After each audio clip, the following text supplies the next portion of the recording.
দেখেন আগে একজন মারলে 5 জন সে থামাতো, এটা আপনি কত আগের কথা বলতেছেন আমি জানি না, কিন্তু আমি খুব একটা দেখিনি। এটা হয় না কেন আমি বলি আপনাকে।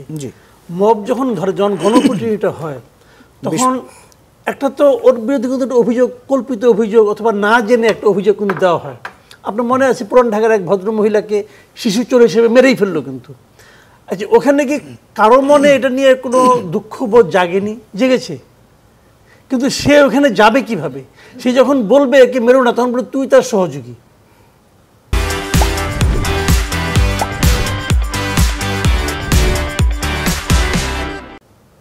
এইগুলো হয় কেন আমি বলি, এগুলো ওই কারণে হয় না, এগুলো হয় হলো আপনার বিচারহীনতার কালচারের কারণে। আমি যদি জানতাম যে এটা থামাতে গেলে যদি আমি আহত হই তাহলে আমি একটা সুবিচার পাবো, তাহলে আমি কিন্তু যেতাম। আমি যখন জানি আমি থামাতে গেলে আমি নিহতও হতে পারি কিন্তু আমার পরিবার কোনো বিচার পাবে না, তখন এগুলো থামানো যাবে না। মূল কথা হলো কি, আইনের শাসন জিনিসটা কিরে ভাই? আইনের শাসন হলো যখন একটা অপরাধ ঘটতে থাকবে, প্রথমত সেটা আইন শৃঙ্খলা রক্ষাকারী বাহিনী থামাবে এবং দ্বিতীয়ত অপরাধীকে সুবিচারের আওতায় আনবে। আমাদের এখানে হয় কি, থামাতে গেল যে দেখলো সরকারি দলের পান্ডা, অতএব সে চলে আসবে, ধরবে না। অথবা তাকে নিয়ে গেলো থানায়, থানার থেকে নিয়ে গেলো কোর্টে, কোর্ট দেখলো সরকারি দলের একদম খুবই বিখ্যাত একজন লোকের ভাতিজা, ভাইগনা অথবা তার সঙ্গে সঙ্গে ঘুরে, বিচার হবে না। এই যে কালচারটা, এটা কিন্তু মানুষের মধ্যে ছড়িয়ে পড়েছে।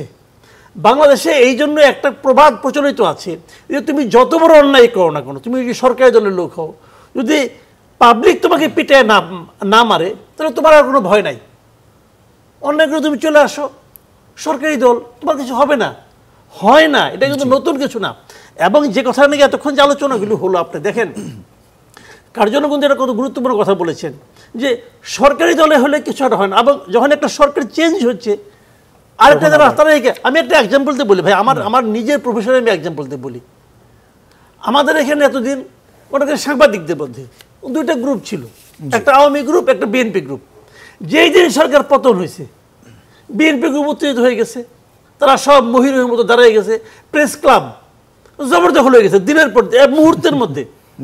আমি সভাপতি, আমি সেক্রেটারি হয়ে গেল, দুজন স্বঘোষিত হয়ে গেল, এবং তারা একটা আইনের মতো বানিয়ে নিছে, নিয়ে করে নিছে, হয়ে গেছে। কেউ কিছু বলতে পারবে না, বললে তোমাকে দল থেকে ক্লাব থেকে বহিষ্কার করে দিবে, বলা যায় না আমার দিতে পারে করে, কোনো প্রবলেম নাই। কিন্তু এটা হতে পারে, সম্ভব। প্রত্যেকের জায়গায় চেঞ্জ হচ্ছে। সাংবাদিকদের একটা দুস্থ সাংবাদিকের জন্য একটা ফান্ড আছে, এই ফান্ডে আগে একজন ছিলেন চেয়ারম্যান, কালকে দেখলাম ওটা চেঞ্জ। এখন হচ্ছে কি বিএনপি পন্থী বিএফইউর একসময় সভাপতি ছিল, তারা বানাই দিয়েছে প্রেসিডেন্ট। তো একদিনের মধ্যে কি ঘটলো ভাই? রাজনীতিকরণ। একদিনের মধ্যে কি ঘটলো? এখন কি বিএনপি ক্ষমতায় আসছে? আসে নাই কিন্তু। কিন্তু যেহেতু আওয়ামী দল আউট, অতএব বিএনপি দলকে আনতে হবে। তা কেন? আগে যে ছিল সেও আমার পরিচিত, এখন যে হয়েছে সেও আমার পরিচিত, এবং যিনি প্রেস ক্লাবের সভাপতি হয়েছেন হয়ে উনি আবার আরেকটা পত্রিকার সম্পাদক হয়ে গেছেন। ওনার সম্পাদক হওয়ার যোগ্যতা নেই তাকে তো আমি বলছি না, উনি খুবই যোগ্য মানুষ, কিন্তু উনি কি তার যোগ্যতার গুণে যোগ্যতার বিচারে পত্রিকার সম্পাদক হয়েছেন? তা হন নাই। যেহেতু উনি প্রেস ক্লাবের সভাপতি হইতে পারছেন, ওরা মনে করছে এই লোক তো পাওয়ারফুল, প্রেস ক্লাবের সভাপতি হয়ে গেছে, অতএব তাকে নিয়ে আসো। অনমেরিটে হচ্ছে। এখন ঘটনা কি দাঁড়াচ্ছে? সরকারি দলের সঙ্গে থাকার কিছু সুবিধা আছে, আবার যখন পট পরিবর্তন হয় তখন কিছু অসুবিধা আছে। এই সুবিধা অসুবিধা ওরা ধরেই নেয় যে আমি এখন সুবিধা ভোগ করবো, তারপরে কেউ দিন দাড়ি গোফ কাইটা সীমান্ত দিয়ে পার হইতে নিব, মাইটটা খেয়ে আবার ধরা খাবো, এটা তারা ধরেই নেয় কিন্তু। এবং তারা মনে করে যে মাইটটা খাবো একদিন, সুখ তো করবো কমপক্ষে 5 থেকে 15 বছর, তো সুখটাই তারা পয়সা নিচ্ছে। তো কী করবেন ভাই? সবচেয়ে বড় কথা হলো এদের আসলে মানে আত্মসম্মান বোধটাই কাজ করে না, সব জায়গায় একই অবস্থা। আমি আরেকটু ধন্দে শেষ করি, পান্না ভাই এখানে আসেন, 1 মিনিট শেষ করেছি। পান্না ভাই এখানে আসেন, উনি তো আইনজীবী মানুষ, ওনাদের বারের সভাপতি আছেন। আচ্ছা, এই যে ইংল্যান্ডে যে বাড়ি বানাইছে আমাদের জাভেদ সাহেব, ওনার বইয়ের যে প্রতিষ্ঠান, ওনার বইয়ের যে মামলা, এই মামলার উকিলকে বারের প্রেসিডেন্ট। আপনি যে কোনো জায়গায় যাবেন, সরকারি দলের যে উকিল, সরকারি দলের সঙ্গে যারা তারা উকিল দিতেন, আপনার মামলা পাস করার একটা চান্স আছে। আপনি এটা জজ করতে যাবেন, সেখানে একই জিনিস হয়।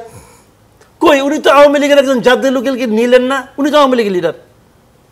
তো উনি কাকে নিলেন? জি, জি। বিএনপি লাইনে একজন লোককে নিলেন। আমরা ছোট্ট কারণ এখন আশা আছে যে বিএনপি লাইনের উকিলকে খোকন ভাইকে নিয়ে গেলে মামলা সহজে ফয়সালা হয়ে যাবে।